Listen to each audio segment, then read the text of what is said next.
Hi, I'm Carrie Jones, Notice and Lien Specialist at NCS. Today I'm here to talk to you about notices of non-payment in the great state of Texas. A notice of non-payment is much like it sounds, a notice that is sent to your contractual chain advising of monies that are due or past due.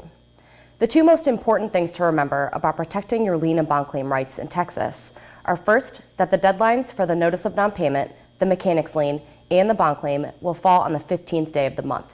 If the 15th falls on a holiday or a weekend, the deadline moves to the business day prior to the 15th.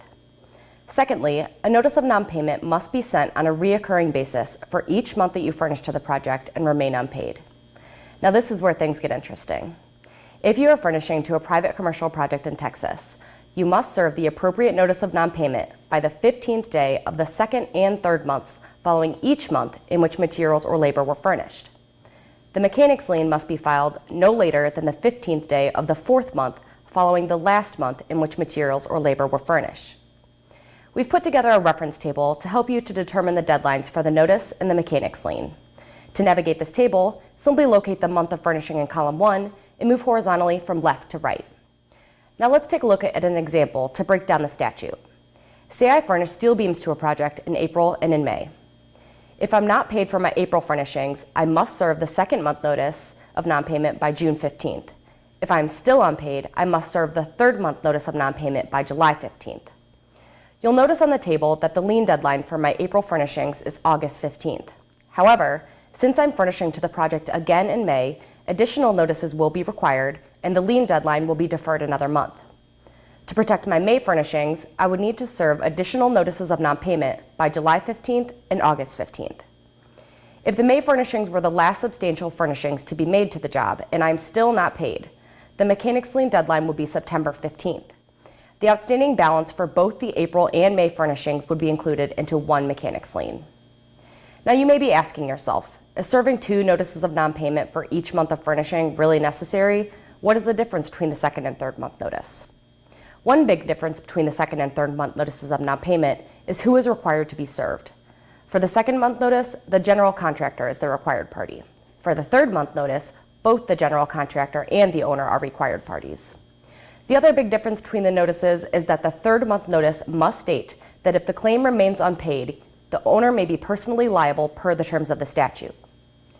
To simplify the notice process, the second and third month notices of non-payment can be combined into one document and served to the general contractor and the owner by the 15th day of the second month. By combining the notices and properly serving both parties by the second month deadline, you would not be required to serve a separate third month notice for each month that you furnish. Whether you choose to serve separate or combined notices, it is critical for you to serve these notices of non-payment for each month that you are not paid. If you are paid prior to the notice deadline for a particular month, then of course you do not need to serve the notice of non-payment for that particular month.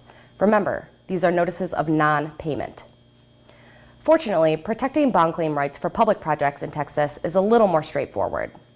If you are furnishing to a public project, you must serve a notice of non-payment no later than the 15th day of the second month following each month in which materials or labor were furnished that you remain unpaid for.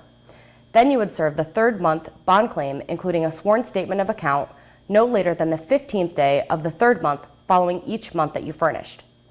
Now let's go back to our previous example, where we were furnishing steel beams to a project in April and May. But instead, this time our furnishings will be made to a public job. The reference table for my public project would look like this. If I'm not paid for my April furnishings, I must serve the notice of non-payment by June 15th. If the April balance is still outstanding in July, I must serve the bond claim by July 15th. If I remain unpaid for my May furnishings, the notice of non-payment would be due July 15th and a bond claim by August 15th. Unlike liens, bond claims must be served for each month that you remain unpaid. Now let's recap our key takeaways. For private commercial projects, you must serve notices of non-payment on the second and third months for each month that you furnish and file a mechanic's lien on the fourth month from your last furnishing. For public projects, you must serve a notice of non-payment on the second month and a bond claim on the third month for each month of furnishing. Understanding which notice to serve for respective furnishings can be quite confusing, but our Notice and Lien Services group at NCS is savvy and ready to tackle the puzzle for you. Contact us today by phone or email using the information on your screen. Thank you for watching our video and have a great day.